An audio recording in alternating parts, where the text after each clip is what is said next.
Salam sejahtera Bapak Ibu Saudara yang dikasih oleh Tuhan. Senang sekali bisa berjumpa dalam kebaktian online. Saya percaya kita semua dalam keadaan yang baik dan saya selalu berdoa supaya kita ada dalam penyertaan Tuhan.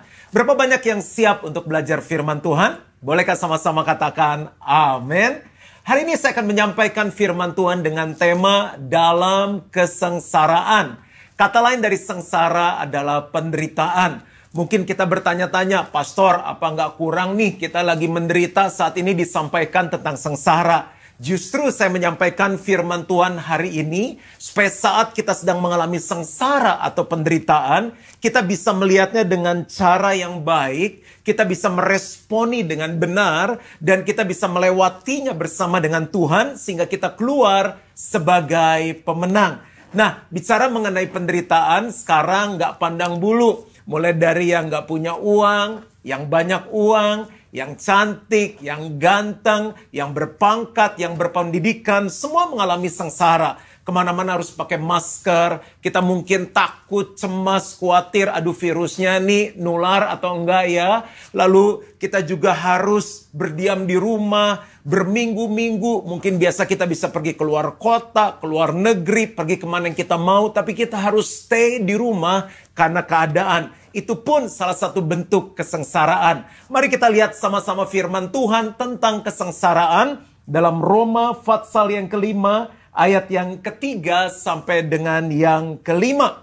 Dan bukan hanya itu saja, kita malah bermegah juga dalam kesengsaraan kita.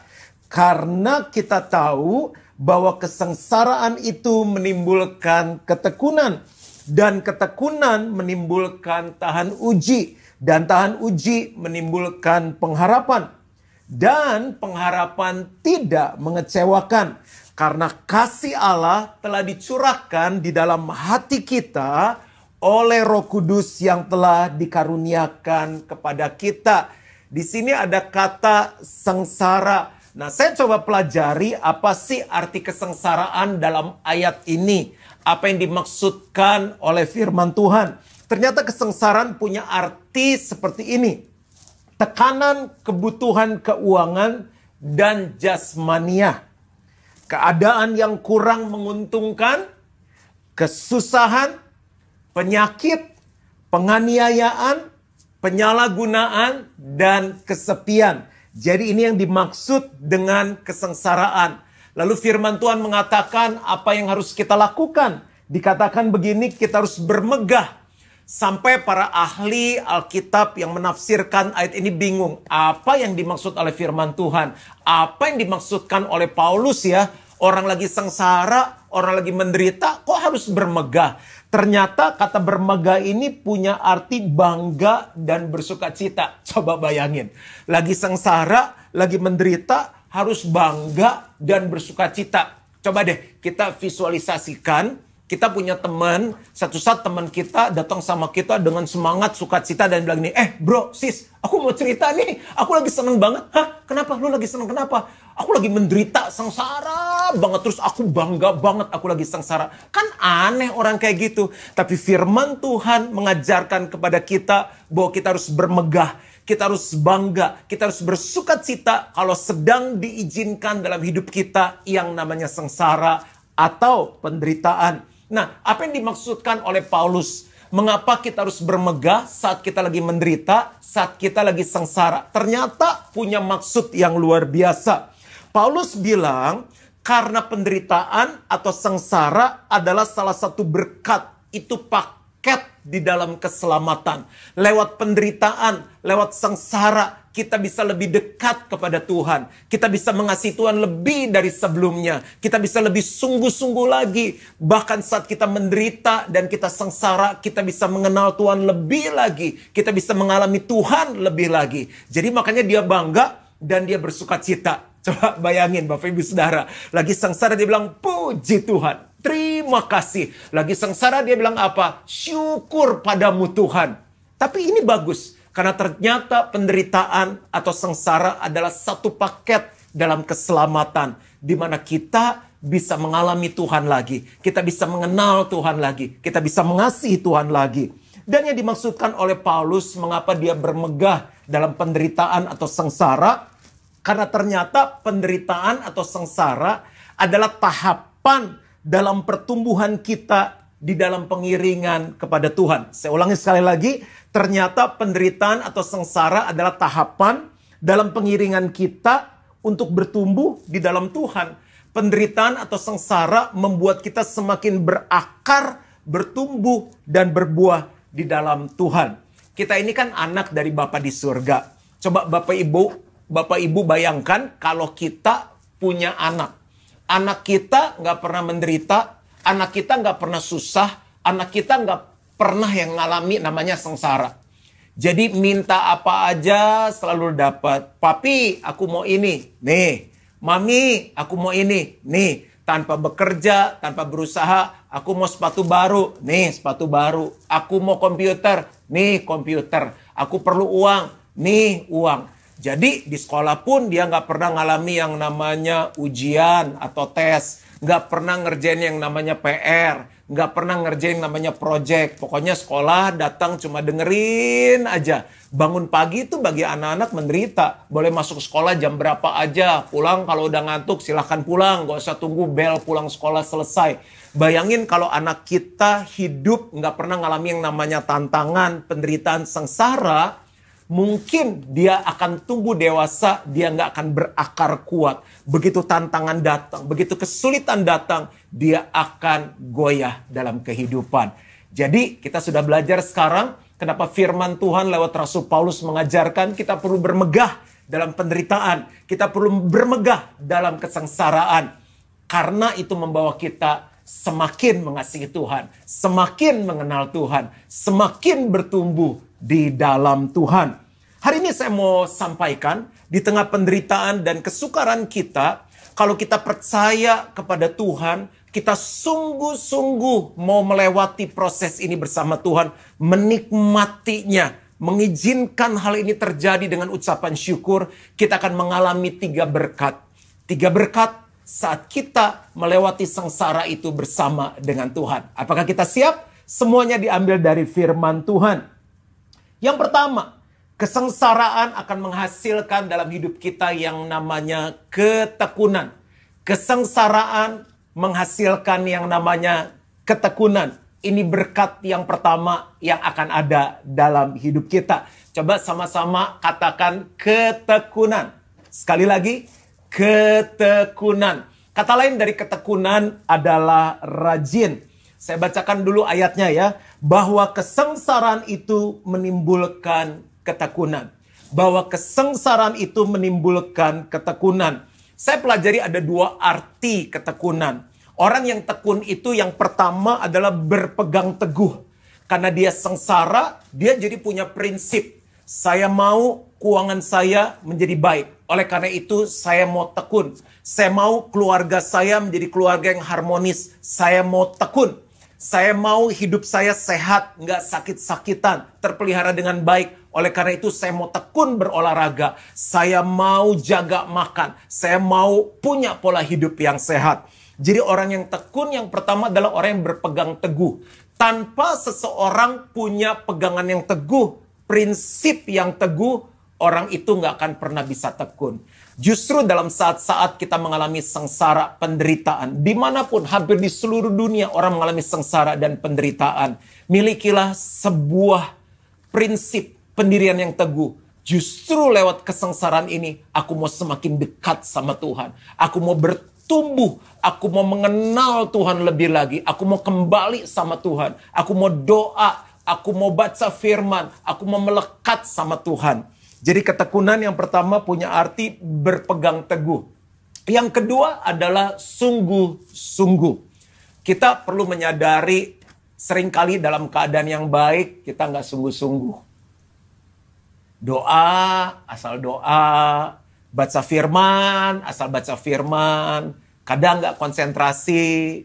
Kebaktian, ikut ibadah, masih pegang handphone, masih main handphone. Maksudnya kalau pegang handphone untuk nyatat khotbah, buka Alkitab, nggak apa-apa. Tapi masih WhatsAppan sama yang lain, masih ikutin media sosial dan lain-lain.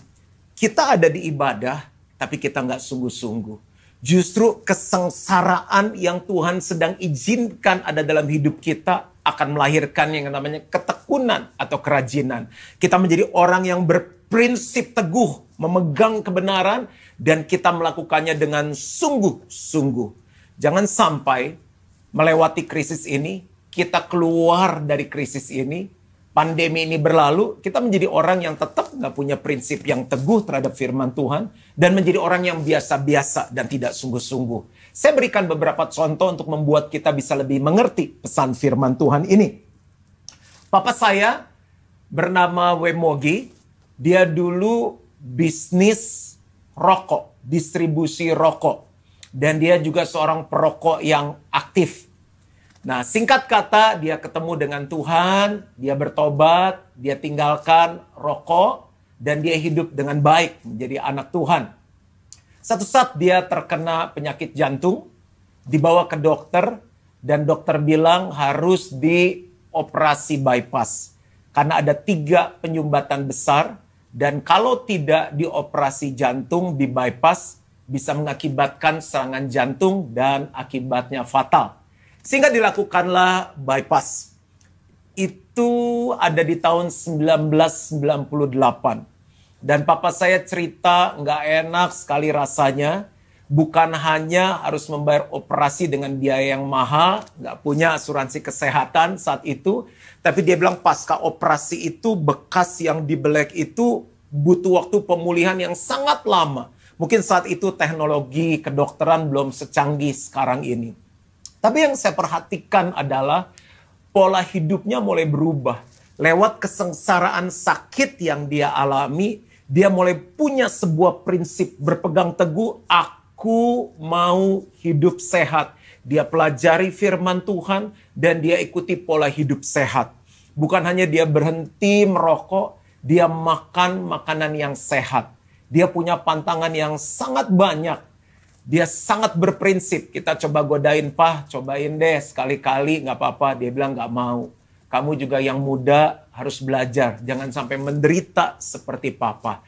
Bapak Ibu Saudara, itu tahun 98, berarti udah 2008, 2018, sudah 22 tahun, hampir 22 tahun.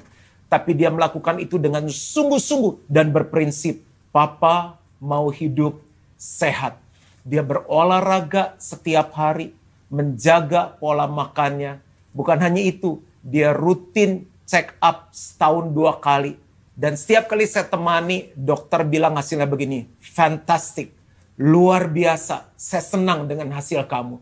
22 tahun dia tekun karena dia pernah mengalami sengsara tahun 1998.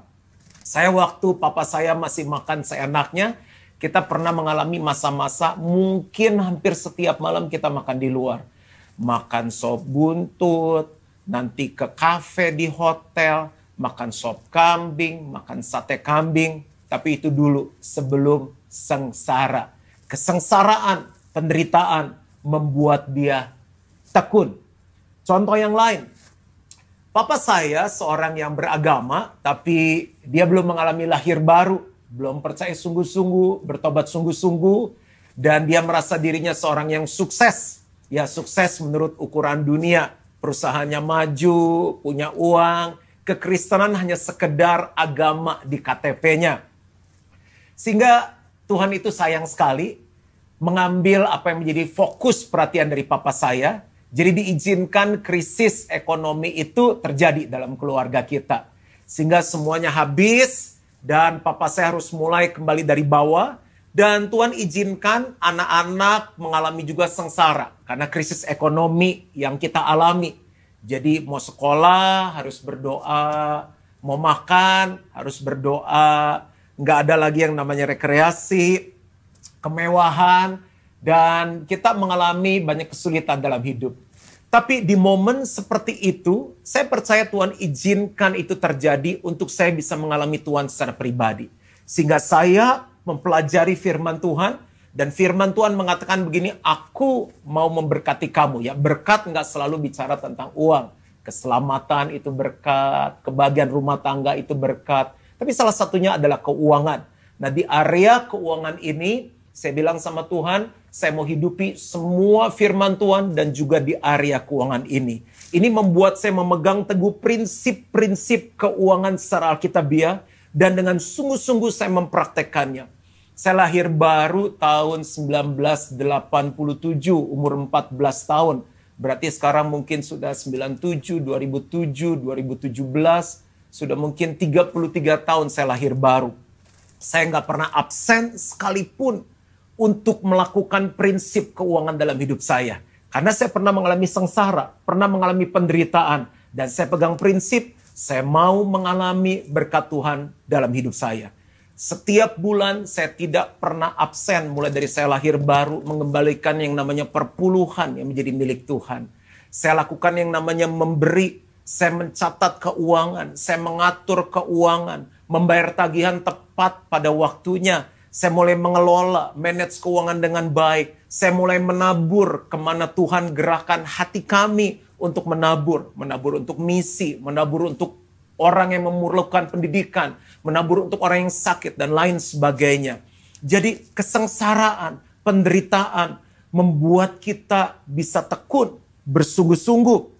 Contoh lagi, dalam masalah virus yang sedang kita hadapi sekarang. Ada orang percaya, orang Kristen justru saat COVID ini melanda malah hidupnya semakin seenaknya.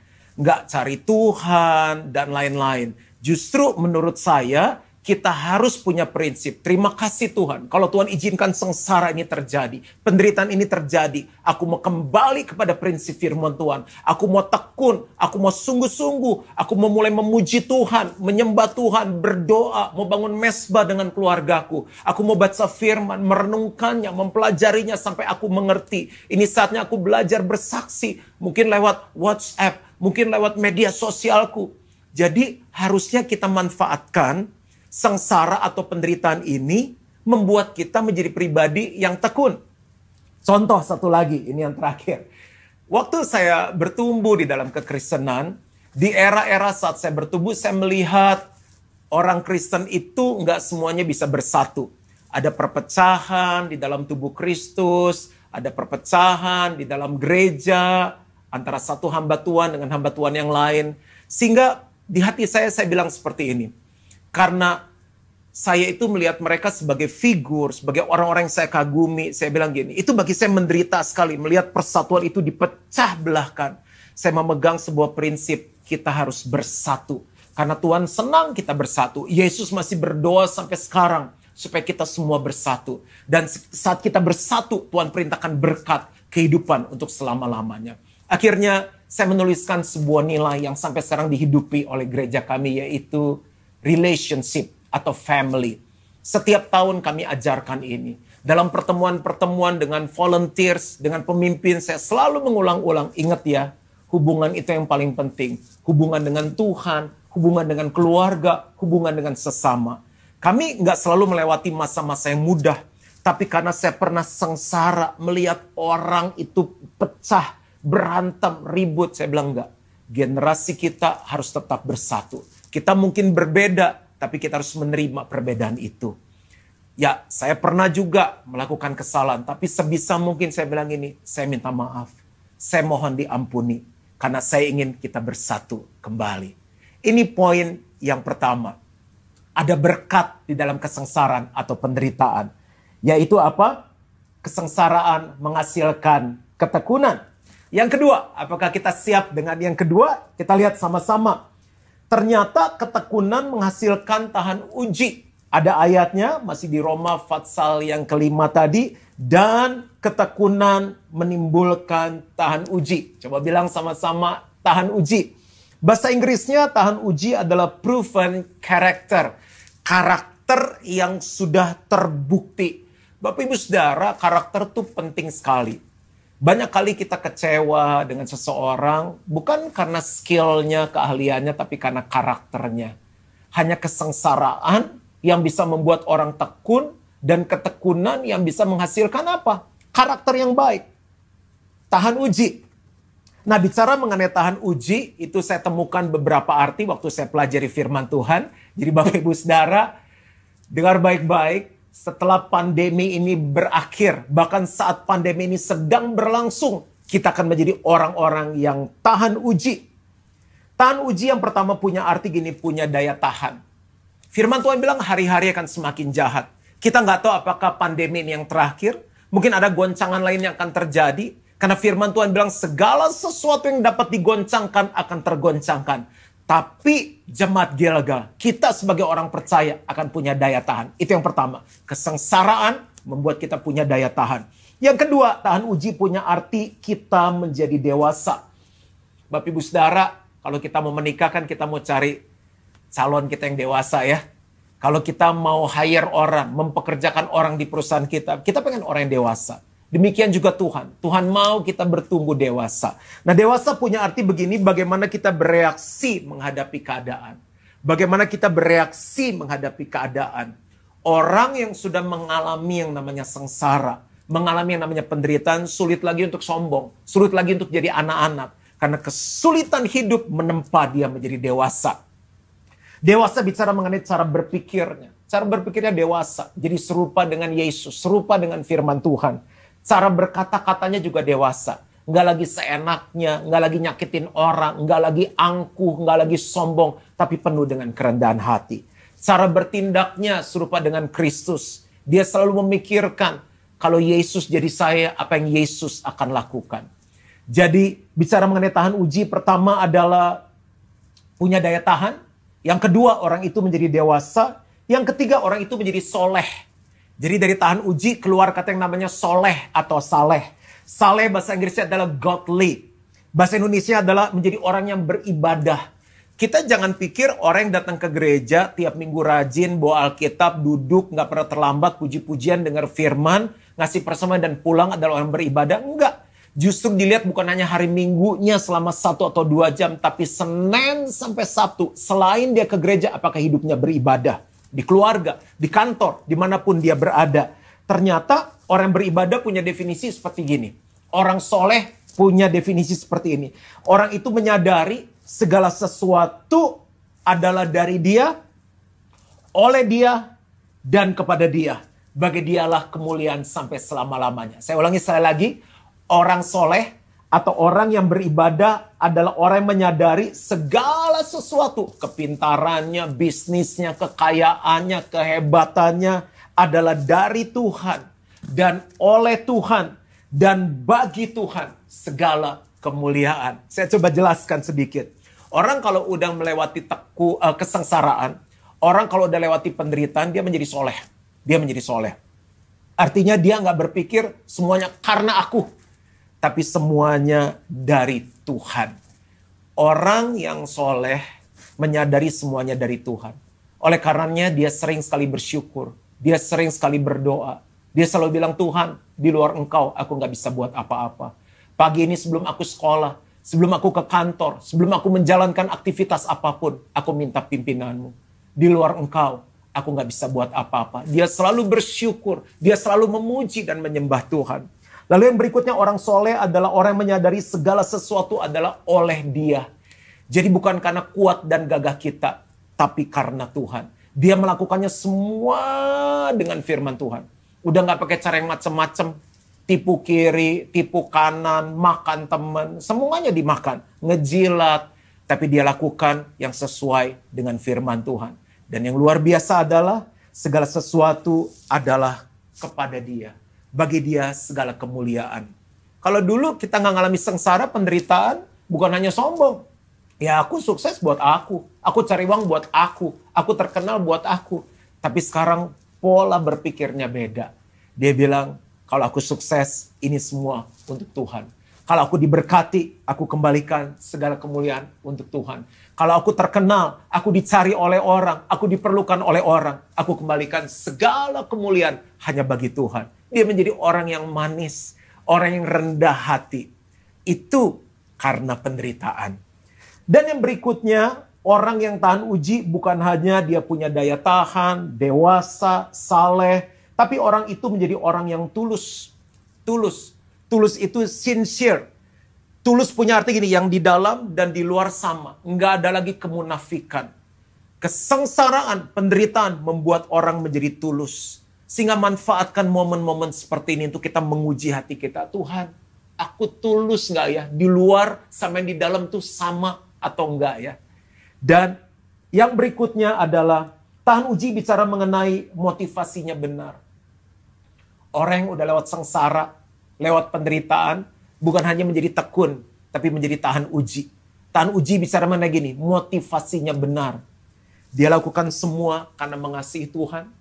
Dia lakukan semua motivasinya karena mengasihi dirinya. Kalau saya tidak sungguh-sungguh ikut Tuhan, hidup saya akan hancur.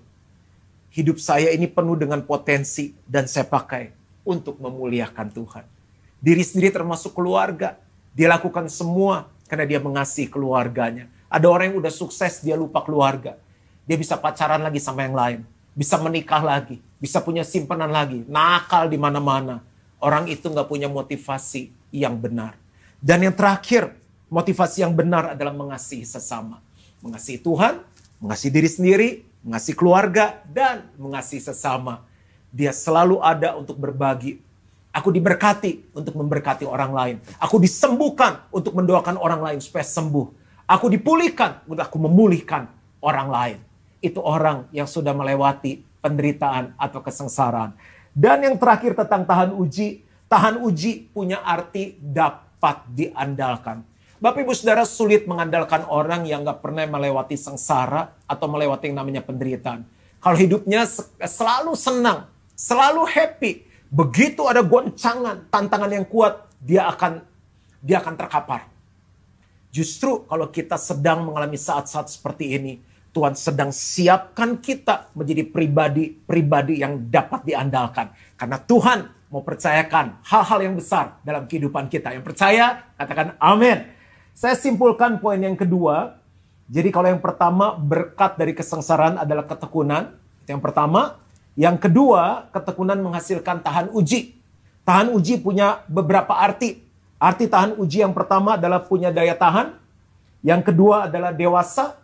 Yang ketiga adalah saleh atau godly atau beribadah. Yang keempat adalah tulus. Yang kelima punya motivasi yang benar. Dan yang keenam dapat diandalkan. Itu seseorang yang tahan uji. Dan yang terakhir, berkat apa yang kita dapatkan saat kita melewati penderitaan atau sengsara bersama dengan Tuhan. Pengharapan. Pengharapan. Ketekunan, tahan uji, pengharapan. Kita baca dulu ayatnya dalam Roma 5. Dan tahan uji menimbulkan pengharapan. Dan pengharapan tidak mengecewakan karena kasih Allah telah dicurahkan di dalam hati kita oleh Roh Kudus yang telah dikaruniakan kepada kita. Tahan uji menjadi dasar dari pengharapan kita. Amsal 10 ayat 28 berkata seperti ini, harapan orang benar akan menjadi sukacita, tetapi harapan orang fasik menjadi sia-sia. Bapak Ibu Saudara, kita mungkin langsung berpikir, oh harapan saya Pak, nanti lewat ini saya mau cari uang supaya lebih banyak lagi. Nanti setelah sengsaranya lewat Pak, saya mau bangun karir lagi. Nanti setelah masalah ini selesai Pak, saya mau cepat-cepat menikah. Nggak ada yang salah punya harapan seperti itu. Tapi ada sebuah harapan yang diajarkan oleh firman Tuhan lewat Rasul Paulus. Kalau kita sungguh-sungguh percaya sama Tuhan, dalam setiap kesengsaraan, dalam setiap penderitaan, selain kita menjadi orang yang tekun dan tahan uji, miliki sebuah pengharapan yang benar, yang mungkin belum dimiliki oleh orang lain. Yaitu menjadi serupa dengan Yesus. Tuhan, kalau aku saat ini menderita, kalau saat ini aku mengalami sengsara, tolong lewat penderitaan dan sengsara ini membawa aku jadi serupa dengan Yesus. Artinya apa? Karakterku berubah jadi serupa Yesus. Saya baca ayat ini dan ini akan menjadi ayat yang terakhir. Roma 8 ayat 28 sampai 30. Perhatikan baik-baik. Kita tahu sekarang bahwa Allah turut bekerja dalam segala sesuatu. Termasuk dalam penderitaan, termasuk dalam sengsara, termasuk dalam pandemi virus yang sedang terjadi. Mungkin dengan bisnis yang menurun, toko yang harus tutup, ada yang bangkrut. Kita tahu sekarang bahwa Allah turut bekerja dalam segala sesuatu untuk apa? Mendatangkan kebaikan bagi mereka yang mengasihi Dia. Saya percaya semua yang ikut kebaktian ini mengasihi Tuhan. Yaitu bagi mereka yang terpanggil sesuai dengan rencana Allah.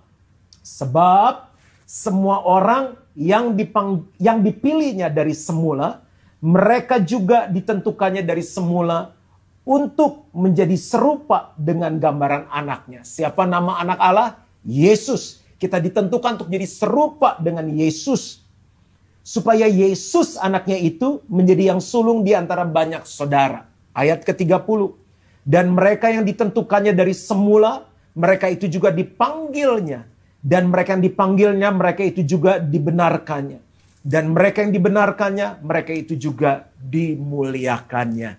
Jadi pengharapan kita di dalam penderitaan dan kesengsaraan adalah aku mau menjadi serupa dengan Yesus dalam hal karakter. Dan apa yang terjadi? Kalau itu yang menjadi harapan kita, firman Tuhan berkata kita akan dimuliakan. Kita akan diangkat oleh Tuhan. Kita akan dihormati. Kehormatan itu akan dikembalikan dalam hidup kita. Bahkan saya cari bahasa aslinya, kita akan dibuat lagi terkenal. Dibuat terkemuka oleh Tuhan. Dibuat bersinar oleh Tuhan. Orang-orang akan respect sama kita. Berarti Tuhan mengangkat hidup kita. Tapi itu bukan menjadi goal kita. Itu adalah dampak saat kita mau menjadi serupa dengan Yesus. Doa saya dalam kesengsaraan ini, dalam penderitaan ini, tidak ada yang mundur, tidak ada yang bersungut-sungut, tidak ada yang marah-marah sama Tuhan. Paulus mengajarkan apa? Kita harus bermegah dalam kesengsaraan. Harus bangga dan bersukacita. Karena kesengsaraan melahirkan 3 berkat. Yang pertama adalah ketekunan. Yang kedua adalah tahan uji. Dan yang ketiga adalah harapan. Dan kita akan dimuliakan. Yang kurindukan hanya Kau, Yesus. Nyatakan pribadimu dalam hidupku.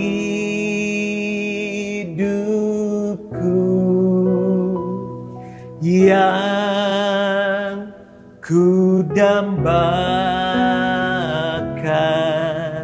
menjadi seperti Kau, Yesus, di dalam perkataan,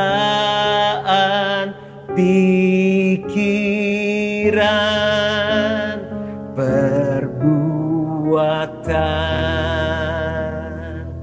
menjadi seperti Kau, Yesus, menjadi seperti Kau, Yesus, menjadi sempurna dalam seluruh hidupku. Yang mau jadi serupa Yesus sama-sama nyanyi. Menjadi seperti Kau, Yesus, menjadi seperti Kau, Yesus, menjadi sempurna dalam seluruh hidupku. Bro, banyak Bapak Ibu Saudara yang dalam penderitaan, kesengsaraan, mau bermegah di dalamnya. Bro, banyak yang saat ini mendengar firman Tuhan sedang mengalami sengsara, sedang mengalami penderitaan, hal yang tidak enak. Saya mau berdoa bagi Bapak Ibu Saudara, dimanapun mereka berada, Tuhan bahwa mereka mengerti bahwa ini akan membawa mereka menjadi tekun. Kesengsaraan ini akan membawa kami semua menjadi tahan uji dan memiliki pengharapan yang benar, yaitu menjadi serupa dengan Kristus. Dampak dari semua ini kami akan dimuliakan oleh Tuhan. Aku berdoa Engkau menguatkan semua yang lemah, memberikan sukacita, pengharapan yang baru.